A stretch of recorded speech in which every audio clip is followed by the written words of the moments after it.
Hello' students, কি খবৰ? আশা কৰোঁ সকলোৱে ভালে আছে আৰু সকলোৰে পঢ়া শুনাও ভালকৈ চলি আছে। যিহেতু আমাৰ মেট্ৰিক পৰীক্ষাৰ মাজত মাত্ৰ এসপ্তাহ আছে, গতিকে এইটো নাভাবিবা যে আমাৰ হাতত আৰু সময় নাই।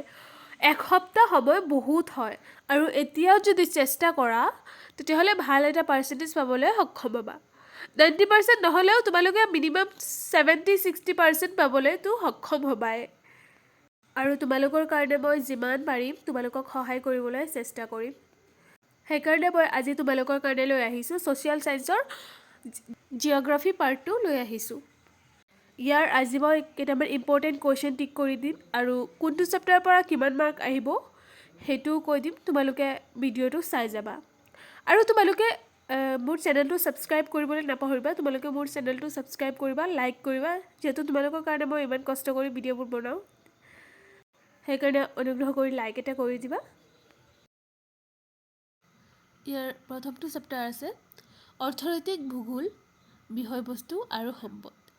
এইটো চেপ্টাৰৰ পৰা আহিব 7 মাৰ্ক টোটেল আৰু এটা আহিব 4 মাৰ্কৰ কুৱেশ্যন আৰু 3টা আহিব MCQ।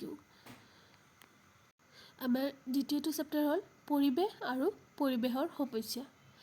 ইয়াৰ পৰা টোটেল আহিব 6 মাৰ্ক, এটা আহিব 4 মাৰ্কৰ কুৱেশ্যন আৰু 2টা আহিব MCQ। তৃতীয়টো চেপ্টাৰ হ'ল পৃথিৱীৰ ভূগোল।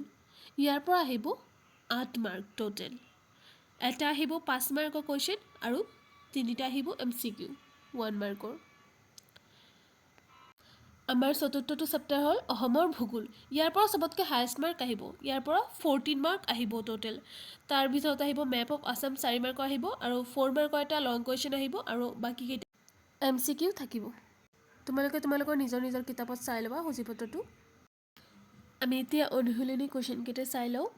ইয়াৰ 1 নম্বৰ কুৱেশ্যনটো ইম্পৰ্টেণ্ট আছে, নেক্সট আছে 3 নম্বৰ কুৱেশ্যন, নেক্সট আছে 6 নম্বৰ কুৱেশ্যন সম্পদ বুলিলে কি বুজায় ইয়াৰ বৈশিষ্ট্যসমূহ লিখা, নেক্সট আছে 7 নম্বৰ কুৱেশ্যন, এইটো ইম্পৰ্টেণ্ট আছে, নেক্সট আছে 15 নম্বৰ কুৱেশ্যনটো ইম্পৰ্টেণ্ট আছে, 16 নম্বৰটো ইম্পৰ্টেণ্ট আছে আৰু 18 নম্বৰৰ ভিতৰত চমু টোকা কটো ইম্পৰ্টেণ্ট আছে, সম্পদ, ঘটো ইম্পৰ্টেণ্ট আছে, সম্পত্তি, নেক্সট ঘটো ইম্পৰ্টেণ্ট আছে, নৱীকৰণযোগ্য সম্পদ, নেক্সট ছটো ইম্পৰ্টেণ্ট আছে, জীৱীয় সম্পদ, নেক্সট বৰ্গীয় জটো ইম্পৰ্টেণ্ট আছে, সম্পদ সংৰক্ষণ, নেক্সট 19 নম্বৰৰ ভিতৰত কটো ইম্পৰ্টেণ্ট আছে, সম্পদ আৰু সম্পত্তি, ঘটো ইম্পৰ্টেণ্ট আছে, সম্পদ আৰু নিষ্ক্ৰিয় সামগ্ৰী, নেক্সট 20 নম্বৰ কেইটা MCQ কেইটা গোটেইকেইটা পঢ়িব লাগিব, সেইকাৰণে ইয়াত গোটেইকেইটাই কমন ধৰি লোৱা।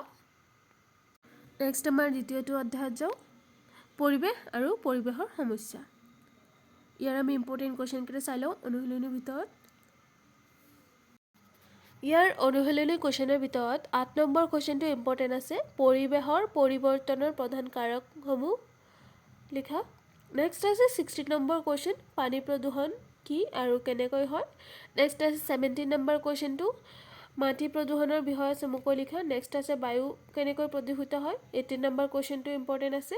নেক্সট আছে 20 নম্বৰ কুৱেশ্যনটো মৰুকৰণৰ কাৰণ দৰ্শোৱা। নেক্সট আছে 22 নম্বৰ কুৱেশ্যনকেইটা ইম্পৰ্টেণ্ট আছে, গোলকীয় উত্তাপ বৃদ্ধিটো এইবাৰৰ কাৰণে বহুত ইম্পৰ্টেণ্ট আছে। গোলকীয় উত্তাপ বৃদ্ধি কি, ইয়াৰ কাৰকবোৰ উল্লেখ কৰা। নেক্সট গোলকীয় উত্তাপ বৃদ্ধিয়ে কি ধৰণৰ সমস্যাৰ সৃষ্টি কৰিছে। নেক্সট গোলকীয় উত্তাপ বৃদ্ধি ৰোধ কৰাৰ বাবে আমি কি কৰিব পাৰি। এইকেইটা ইম্পৰ্টেণ্ট আছে বহুত, তোমালোকে ভালকৈ চাবা এইকেইটা। আৰু আজিৰ কাৰণে ইমানেই। তোমালোকে যদি নেক্সট পাৰ্ট বিচৰা তেতিয়াহ'লে আৰু 2টা চেপ্টাৰ আছে, মই সেইকেইটা চেপ্টাৰো ইম্পৰ্টেণ্ট কুৱেশ্যন দিবলৈ চেষ্টা কৰিম। তোমালোকে কমেণ্ট কৰিবা আৰু মোৰ চেনেলটো ছাবস্ক্ৰাইব কৰিবা, লাইক কৰিবা, তেতিয়াহ'লে মই পাৰ্ট 2টো লৈ আহিব পাৰিম।